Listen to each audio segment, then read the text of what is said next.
On va aller avec le message ce matin.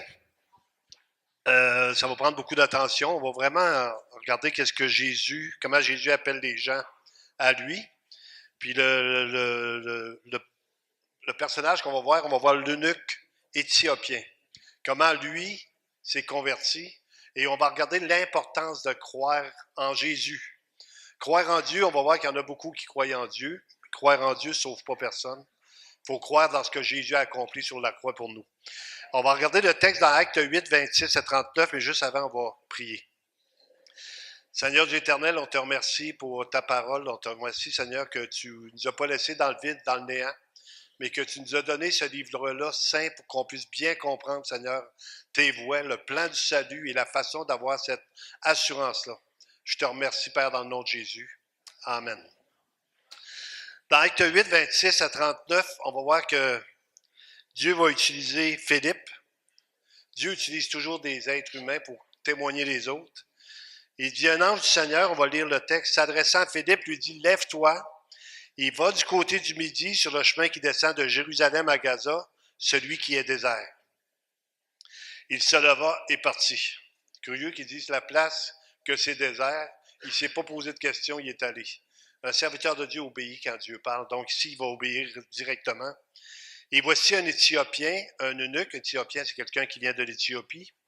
Un eunuque, ministre de Candace, reine d'Éthiopie, surintendant de tous ces trésors venus à Jérusalem pour adorer.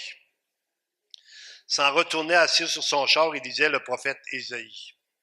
La première chose qu'on dit, ce gars-là est allé pour adorer Dieu à Jérusalem. On va dire certainement c'était un croyant. Et je vais vous montrer le contraire aujourd'hui, que de croire en Dieu ne sauve pas personne. Et c'est le danger parce que souvent les gens disent, ben moi je crois en Dieu, il n'y a pas de problème, bon, j'ai ma religion.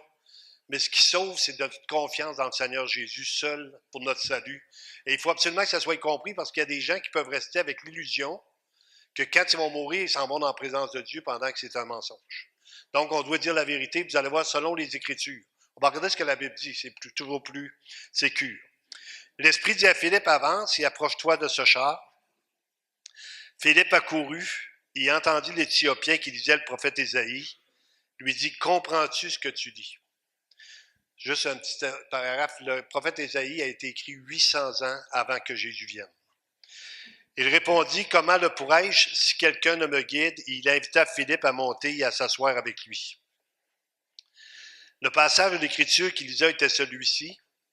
Il a été mené comme une brebis à la boucherie et comme un agneau muet devant celui qui le tond. Il n'a point ouvert la bouche. Dans son humiliation, son jugement a été levé, et sa postérité, qui la dépeindra, car sa vie a été retranchée de la terre.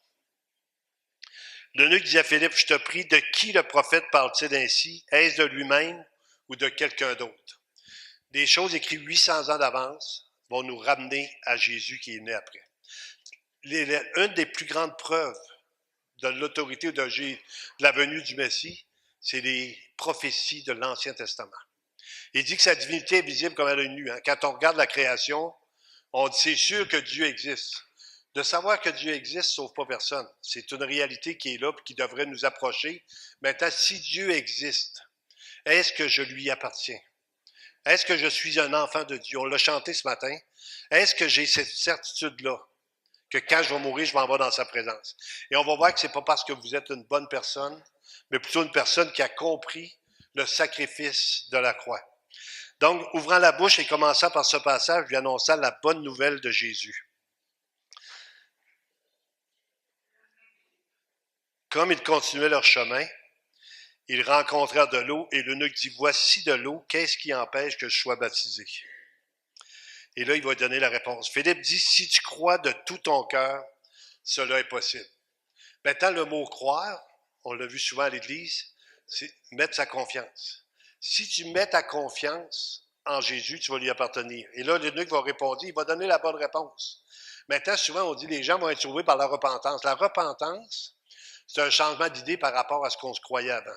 Donc ici, lui qui va adorer Dieu à Jérusalem, va changer son idée pour dire, je reconnais maintenant que Jésus est le Messie qui devait venir. C'est une révélation totale. Quand on reconnaît que Jésus est le Sauveur, c'est une révélation. L'eunuque répondit, je crois que Jésus-Christ est le Fils de Dieu. Et dans les témoignages qu'on va entendre ce matin, les gens vont confesser que Jésus est leur sauveur. Il fit arrêter le char. Philippe et l'eunuque descendirent tous deux dans l'eau et Philippe baptisa l'eunuque. Quand ils furent sortis de l'eau, l'Esprit du Seigneur enleva Philippe et l'eunuque ne le vit plus, tandis que joyeux, il poursuivait sa route. Il y a un effet à se convertir. Il y a une joie. La joie de l'Éternel devient notre force. Le royaume de Dieu est paix, justice et joie.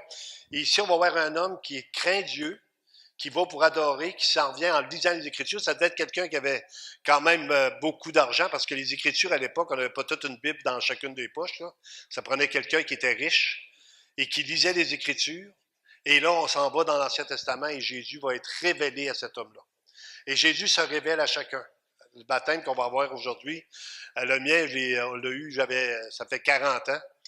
Et de voir qu'encore aujourd'hui, Dieu continue de sauver des gens les uns après les autres. C'est lui qui appelle. Puis si vous êtes ici, c'est pas un hasard. Des fois, les gens disent, je ne savais pas quoi faire un matin, j'ai arrêté l'église. Non, il n'y a pas d'hasard. Dieu veut vous parler personnellement, Dieu veut vous rencontrer. On va lire Ésaïe 53, 7 et 8, juste pour vous confirmer que ces choses-là étaient écrites. Et quand vous lisez les Écritures, l'Ancien Testament, c'est pas rien, là, c'est la parole de Dieu autant que le Nouveau Testament. Mais l'Ancien Testament va nous confirmer constamment que Jésus s'en vient, que Jésus va venir. Et quand Jésus vient, les gens vont se tourner vers lui, au point que les apôtres qui étaient en panique quand Jésus est mort, quand ils l'ont vu ressusciter, sont devenus les plus grands proclamateurs de l'Évangile. Et jusqu'à aujourd'hui, il y a des gens qui donnent leur vie dans le monde entier pour que les gens entendent la bonne parole. Il a été maltraité et opprimé. Il n'a point ouvert la bouche, semblable à un agneau qu'on mène à la boucherie, à une brebis muette devant ceux qui l'attendent. Il n'a point ouvert la bouche. Il a été enlevé par l'angoisse et le châtiment, et parmi ceux de sa génération, qui a cru qu'il était retranché de la terre des vivants et frappé pour les péchés de mon peuple. Donc, vous allez dire, on vient juste de le lire, ce texte-là. On l'a lu dans le Nouveau Testament. Et dans l'Ancien Testament, c'était le texte qu'il lisait. Et c'est là qu'il y a eu besoin aussi de quelqu'un qui le conduise. Dans Romains chapitre 10, versets 14-15, c'est drôle que le Seigneur, les gens nous disent aujourd'hui, vous devriez faire votre religion dans votre maison, chez vous, tranquille, pendant que Dieu nous demande d'être des proclamateurs de la vérité. Les gens ont besoin d'entendre l'Évangile. Comment croiront-ils s'ils n'ont pas entendu? C'est marqué batterie faible sur la tablette. Ça veut dire qu'après ça, je vais aller dans ma Bible. Okay. Comment donc invoqueront-ils celui en qui ils n'ont pas cru? Et comment croiront-ils en celui dont ils n'ont pas entendu parler? Et comment en entendront-ils parler s'il n'y a personne qui prêche? Le plus grand rôle d'un chrétien, c'est d'annoncer la bonne nouvelle aux voisins, à la voisine, à sa famille, à son village. C'est le plus grand rôle parce que tu viens d'amener sortir une personne d'une perdition éternelle, tu l'amènes dans le royaume de Dieu. Tu n'as rien fait de toi-même, c'est Dieu qui convainc. Il ne faut pas se le leurrer, je n'ai pas sauvé personne dans toute ma vie. Mais Dieu sauve, Dieu appelle, il nous demande d'être des témoins, d'être des ambassadeurs. Et comment y aura-t-il des prédicateurs s'ils ne sont pas envoyés? Puis là, je voulais juste vous montrer le rôle de Philippe, que le Seigneur l'a envoyé rencontrer l'eunuque. Va dans le chemin, va dans le désert, va le trouver. Sinon, qu'il est écrit qu'ils sont beaux les pieds de ceux qui annoncent la paix, de ceux qui annoncent de bonnes nouvelles. Maintenant, ça prend la confession de foi. On l'a vu tantôt, mais je reviens sur des textes. Vous savez ce que ça dit? La foi vient de ce qu'on entend vient de la parole de Christ. Puis l'apôtre Paul va dire, je ne me lasse pas de répéter les mêmes choses. Des gens vont entendre l'Évangile 5 fois, 10 fois, 15 fois, puis à un moment donné, le déclic se fait. Et là, c'est vraiment l'œuvre de Dieu dans la personne pour qu'il puisse être sauvé. Dans Acte 8, verset 37, je vais tourner. Je suis encore capable de tourner dans ma Bible quand même. Mais là, c'est écrit en plus gros. Parce que là, quand je lis dans la Bible, il faut que j'enlève mes lunettes. Philippe dit, si tu crois de tout ton cœur, cela est possible. L'eunuque répondit, je crois que Jésus-Christ est le Fils de Dieu. Ce matin, on était encore au foyer, on parlait avec les gens, on parlait un petit peu des béatitudes, on s'encourageait avec ça. Puis une madame qui est venue me voir, elle dit, encore une fois, c'est toujours la même qui arrive avec la révélation quasiment. Elle dit, j'aimerais ça qu'on parle du Notre Père la prochaine fois. Parce qu'elle dit, Notre Père, ça dit tout. Elle dit, c'est comme si Dieu est notre Père. Le problème du Notre Père, c'est que tout le monde dit le Notre Père. Mais ce n'est pas le Père de tout le monde. C'est le Père de ceux qui ont cru. Donc, on peut citer une prière des milliers de fois, hein, de le dire comme ça, puis de dire, répétez après moi, on va faire un Notre Père. On fait un Notre Père, une prière dans le vide. Une prière, c'est pas une prière pour répéter le Notre Père. C'est une prière du cœur qui reconnaît que Dieu, que Jésus est notre Messie, que notre Dieu est notre Père, qu'il pourvoit nos besoins, il nous demande de pardonner comme il nous a pardonné. C'est toute une révélation. Maintenant, ça prend l'œuvre du Saint-Esprit. C'est pour ça que ce matin, quand je priais en marchant, en prenant une petite marche, je priais, Seigneur, touche le cœur des gens, que les gens qui rentrent à l'Église, qui n'ont pas cette assurance-là, qui n'ont pas cette certitude-là, qui puissent se tourner vers toi et goûter la bénédiction de devenir un enfant de Dieu. Ça, c'est le miracle par excellence. Dans Jean chapitre 3, verset 36, « Celui qui croit au Fils a la vie éternelle. Celui qui ne croit pas au Fils ne verra point la vie, mais la colère de Dieu demeure sur lui. » Vous savez, souvent, les gens ils ont dit, l'Église, elle voulait faire peur au monde. On parlait de l'enfer. Même ma mère, l'autre jour, m'a demandé, clairement, l'enfer existe-tu toujours? Parce qu'il en a entendu parler. Hein, il y avait le ciel, il y avait l'enfer. L'enfer, c'était pour les méchants, le ciel, c'était pour les bons. Puis entre les deux, il y a ceux qui leur manquaient du temps à se préparer. Puis là, on payait pour les aider à passer au travers. Maintenant, ce n'est pas une réalité des Écritures. Le ciel n'est pas pour les bonnes personnes. Le ciel est pour les gens qui ont cru. L'enfer n'est pas pour les mauvaises personnes, et pour les gens qui n'ont pas cru. Ils n'ont pas voulu venir à moi pour avoir la vie, que la Bible me dit. C'est des paroles tristes qui sont citées dans les Écritures. Les gens renoncent volontairement au Seigneur pour garder leur vie. Celui qui veut garder sa vie va la perdre. Celui qui la perd à cause de moi va la retrouver. Personne ne sait quand est-ce qu'il va mourir, mais tout le monde sait qu'ils vont mourir. Ça fait partie de notre vie à chacun. Si vous regardez les gens, on a des gens qui sont malades à l'Église, mais ça ne veut pas dire qu'ils vont mourir les premiers. Ça peut être un accident, ça peut être n'importe quoi. On va mourir, mais il dit, celui qui n'a pas cru, la colère de Dieu demeure sur lui. Vous savez, de l'enfer, là, il en parle 7 fois plus que du ciel dans la parole de Dieu, parce que Dieu ne veut pas que les gens aillent là.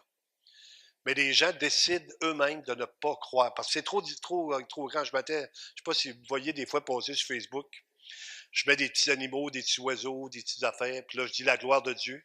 Puis cette semaine, j'ai mis des oiseaux, c'est des oiseaux champignons. Ils ressemblent à des champignons comme 2 gouttes d'eau, ça n'a aucun bon sens. C'est comme Dieu a créé ça, puis il nous montre, regardez comment je suis glorieux. Mais ça, c'est la création. Je suis au-dessus de ça, je suis le créateur. Je vous donne ma vie pour que vous puissiez avoir la vie. Donc, c'est la plus grande révélation de toute votre vie. Vous n'aurez pas d'autre chose plus grand. Et des fois, les gens disent, le jour le plus merveilleux, c'est quand je me suis marié. L'autre va dire, le jour le plus merveilleux, c'est quand je me suis divorcé. Fait que là, vous ne pouvez pas vous fier là-dessus pour être merveilleux. Le jour le plus glorieux d'un être humain sur cette terre, c'est la journée de sa conversion. Maintenant, les gens qu'on va baptiser, c'est des gens qui se sont déjà convertis. Ce n'est pas des gens qui vont se convertir. Le baptême ne rajoutera rien à leur salut, mais c'est des gens qui se sont convertis et qui confessent maintenant publiquement, on est des enfants de Dieu, on veut le proclamer. 1 Jean chapitre 5, versets 12 et 13. Vous savez, quand vous allez sortir d'ici, vous ne pourrez pas dire, vous ne l'aurez pas entendu, je sais pas. Vous ne pourrez pas dire, ça n'aura pas été clair. On veut vraiment mettre ça clair. On vous aime assez pour vous dire la vérité. Hein? C'est ça que la Bible nous dit. L'amour se réjouit de la vérité. Si on aime assez les gens, on ne les flattera pas sur le bon bord pour dire, de toute façon, il faut les gagner à l'Église. On ne gagne pas les gens à l'Église. Les gens vont gagner à Christ. Puis l'Église, c'est les croyants qui se rassemblent autour de la parole. Celui qui a le Fils a la vie. Celui qui n'a pas le Fils de Dieu n'a pas la vie. Je vous ai écrit ces choses afin que vous sachiez que vous avez la vie éternelle, vous qui croyez au nom du Fils de Dieu. Donc, il nous donne une assurance, une certitude que quand je vais mourir, je vais aller dans sa présence. Et savez-vous quoi? Je n'arriverai pas là avec ce que j'ai fait dans ma vie. Je vais arriver là avec ce que Jésus a accompli pour moi. Il a payé de son sang. Et c'est pour ça qu'il nous dit, comment échapperons-nous en négligeant un si grand salut? Écoutez, j'ai eu autour de ma vie des gens qui sont décédés. J'ai un de mes frères qui est décédé à 22 ans. Des gens d'église le savent. Il m'avait dit clairement, remplace-moi 10 minutes, je reviens tout de suite. Il s'est tué en motoneige. Et c'était un drame dans ma vie. Ça m'a comme révolté contre Dieu. Je lui ai dit, c'est ça la vie, on n'a rien qu'une à vivre, on va en profiter. Et j'avais cru un mensonge parce qu'on a deux vies à vivre. Celle sur la terre et celle dans sa présence. Et c'est là qu'après un certain temps, le Seigneur s'est révélé. C'est sûr que c'est un miracle. Et à partir de là, on se dit, ben écoute, il faut que les gens entendent cette bonne nouvelle-là. On ne peut pas leur cacher une si bonne nouvelle. Pas écouter des fois les annonces à la télévision. Ils sont en train de nous montrer, vous pouvez devenir millionnaire plus vite que vous pensez. Hein? Ils grattent sur le petit papier, puis là, ils tombent millionnaires. L'un qui tombe à l'eau, l'autre est là, dans le bateau. On est millionnaire. Moi, je pourrais vous dire, vous pourrez devenir chrétien plus vite que vous pensez. Si vous mettez votre foi dans le Seigneur Jésus. Vous allez être plus riche qu'un millionnaire. C'est tout ce qu'on a besoin. On sait ce qu'on va, on sait ce qu'on s'en va. Et on appartient au Seigneur. On a un sens à notre vie. On a une famille. Dieu nous accorde ce don-là par excellence. Dans Actes 4, 11 et 12, on lit souvent plus le verset 12, mais je veux lire le verset 4, parce que le nom de Jésus est nommé. Jésus est la pierre rejetée par vous qui bâtissez et qui est devenue la principale de l'angle. Il n'y a de salut en aucun autre. Maintenant, c'est pas une phrase qu'on peut dire comme ça sans avoir une répercussion. Quand on dit que Jésus est le salut en aucun autre, ça veut dire qu'il n'y a personne d'autre, aucune autre religion, où personne d'autre peut vous sauver sur cette terre. Que ce soit Mahomet, que ce soit Krishna, tous ceux passés des toutes, il n'y a personne qui a dit qu'il était mort à notre place. Donc, les gens, vous autres, vous dites que vous avez l'exclusivité. Oui, tous ceux qui ont mis leur confiance en Jésus, pas juste notre Église, tous ceux qui ont mis leur confiance en Jésus ont la vie éternelle et ne passent pas en jugement. C'est une exclusivité. Seulement le Christ est mort pour nous autres. Donc, il n'y a sur le ciel aucun autre nom qui a été donné parmi les hommes par lequel nous devions être sauvés.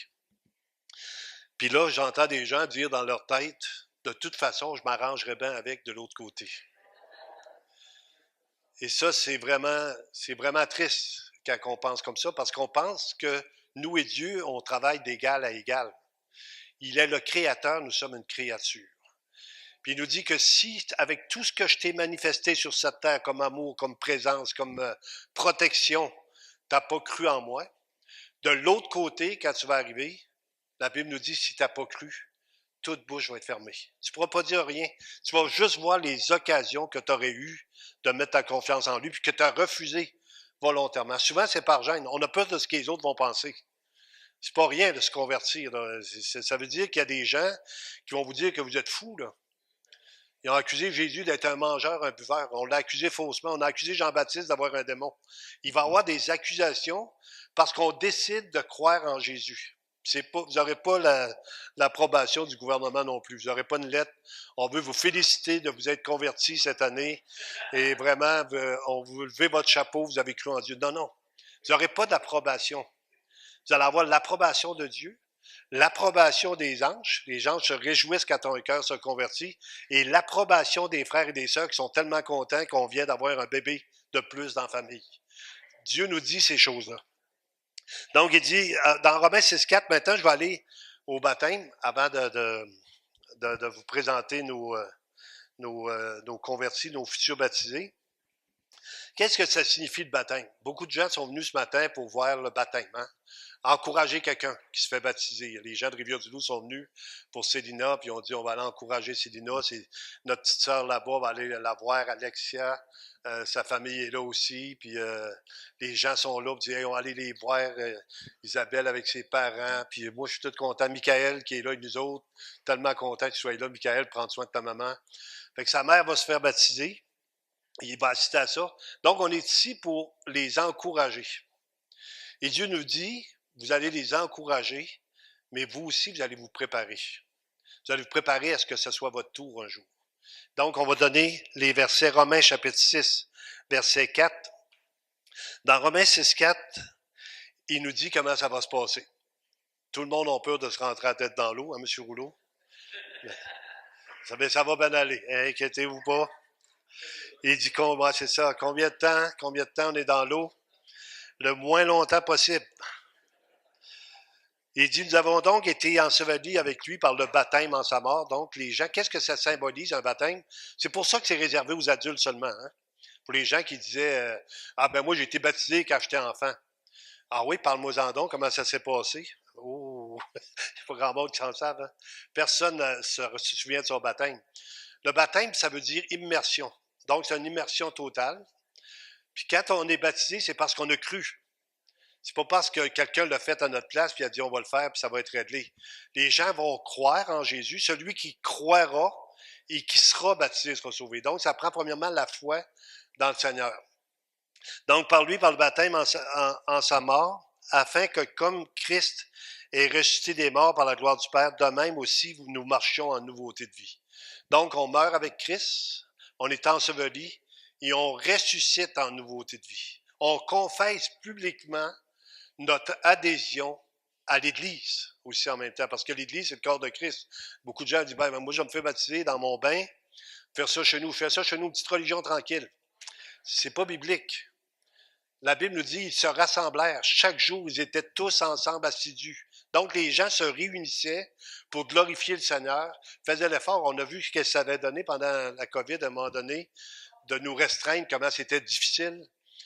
On en est venu à faire 4 réunions de 25, 9 heures, 10 heures, 11 heures, 1 heure, pour avoir tout le monde, pour qu'on puisse continuer à se réunir, parce que l'être humain a besoin d'être en complicité avec les autres. Il a besoin d'une famille. Donc ici, c'est ça pour le baptême. Dans 1 Pierre, chapitre 3, verset 21, 1 Pierre 3, 21, il dit, cette eau était une figure du baptême qui n'est pas la purification des souillures du corps. Ça, c'est important de comprendre ça. Quand vous allez sortir dans l'eau, vous allez être aussi pécheur que quand vous êtes rentré. Ça ne lave pas les péchés. Vos péchés ont été lavés quand vous avez demandé pardon à Christ et qu'il les a pardonnés. Maintenant, ce que ça fait, c'est un geste de foi et de confession, de dire, moi, je confesse publiquement que je suis un croyant. Et puis là, après ça, votre vie chrétienne va marcher, si je peux dire, avec maintenant votre obéissance. C'est comme un premier geste d'obéissance dans ce que le Seigneur a fait pour nous. Donc, on obéit en se faisant baptiser, puis après ça, on marche dans cette façon-là. Donc, ce n'est pas la purification des souillures du corps, mais l'engagement d'une bonne conscience. Maintenant, ce que ça nous dit dans les Écritures, je vous le dis parce que vous allez manquer aussi régulièrement, parce que ça fait partie de qui on est en tant qu'être humain. Si quelqu'un dit qu'il n'y a pas de péché, il fait Dieu menteur. Si nous confessons nos péchés, il est fidèle et juste pour nous pardonner et nous purifier de toute iniquité. Maintenant, quand vous allez manquer, vous allez au trône de grâce, vous ne vous sauvez pas. Vous allez au trône de grâce, vous demandez, Seigneur, j'ai manqué encore une fois, je te demande pardon, aide-moi à passer au travers. Puis il dit qu'on a un avocat auprès du Père, Jésus-Christ le juste, qui est lui-même une victime expiatoire. C'est Jésus notre protecteur. Peut-être une petite histoire là-dessus, c'est un juge et qui avait un ami, puis le juge et son ami étaient toujours ensemble, jouaient aux cartes. C'est des gens qui avaient beaucoup de plaisir. À un moment donné, cet ami-là est allé faire un vol de banque. Et là, il y avait les caméras. Toutes les caméras étaient sur lui. Tout le monde savait c'était qui. Et là, il fallait qu'il passe en cours. Et les gens se disaient, ils étaient partagés parce qu'ils disaient, si c'est vraiment son ami, il va lui pardonner. Les autres disaient, s'il est vraiment juste, il va le condamner. Et là, ils entendent la cause, les preuves sont montrées, et le juge le condamne. Je te condamne à 50 000 piastres d'amende parce que tu es coupable, mais je paye pour toi. Fait qu'il a été juste tout en étant son ami. Jésus, on est tous condamnables, mais il a payé pour nous. On a juste à accepter ce pardon-là de la part du Seigneur. 1 Pierre 3, 21, cette eau était une figure du baptême qui n'est pas la purification des souillures du corps, mais l'engagement d'une bonne conscience envers Dieu et qui maintenant vous sauve, vous aussi, par la résurrection de Jésus-Christ. Donc, si Jésus serait seulement mort, il ne serait pas ressuscité, on ne serait pas sauvé. Et vu qu'il est ressuscité, on a la vie éternelle. Le dernier texte que je vais vous partager, c'est Matthieu, chapitre 3, versets 13 à 17. Quand Jésus a été baptisé, Jésus est un exemple. Hein? Moi, souvent, les gens me disent, ouais, mais pourquoi vous ne baptisez pas les enfants? Ben, Jésus avait 30 ans, moi, j'aime mieux suivre l'exemple de Jésus. On n'est pas obligé d'avoir 30 ans, mais Jésus avait un certain âge. Alors, Jésus va de la Galilée, du Jourdain vers Jean pour être baptisé par lui. Mais Jean s'y opposait en disant, c'est moi qui ai besoin d'être baptisé par toi et tu viens à moi. Jésus lui répondit, laisse faire maintenant, car il est convenable que nous accomplissions ainsi tout ce qui est juste, et Jean ne lui résista plus. Donc, il lui donnait un exemple. Est-ce que Jésus avait besoin d'être baptisé pour le pardon de ses péchés? Pas du tout. Mais il voulait nous donner un exemple. Il dit, moi, je suis prêt à me faire baptiser. Je vais vous donner l'exemple suprême. Le Seigneur est toujours notre exemple. Quand on cherche un modèle, là, on l'a par excellence. Regardez ce qui s'est passé tout de suite après. Dès que Jésus était baptisé, il sortit de l'eau. Et voici les cieux s'ouvrir. Il vit l'Esprit de Dieu descendre comme une colombe et venir sur lui. Et voici une voix fit entendre des cieux ces paroles. Celui-ci est mon Fils bien-aimé, en qui j'ai mis toute mon affection. La manifestation de la Trinité. Jésus qui se fait baptiser, la colombe qui représente le Saint-Esprit et le Père qui parle du haut du ciel. Les gens l'ont entendu. Il y a des gens qui étaient autour qui ont entendu ça. Probablement qu'il y a des gens qui étaient autour qui ont entendu ça et qui ne se sont pas convertis. Il faut entendre toute la parole de Dieu que vous voulez sans vous convertir. Et c'est ça la tristesse qu'on peut avoir.